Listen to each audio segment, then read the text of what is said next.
So here's the CRM30.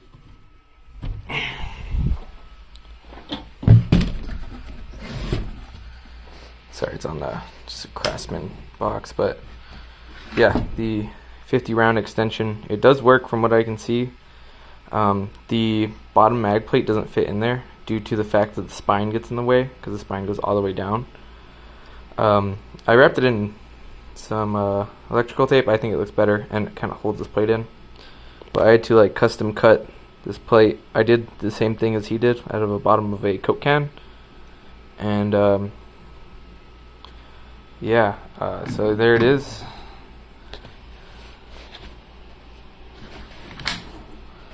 But you can see you finally have something to grab and pull out. Like I said, I need to make a video shooting this thing because I have no idea if it's going to run right or what it's going to do. But from what I've seen and what I've heard, apparently it does. But yeah, this should have been factory mags. I don't know why it wasn't.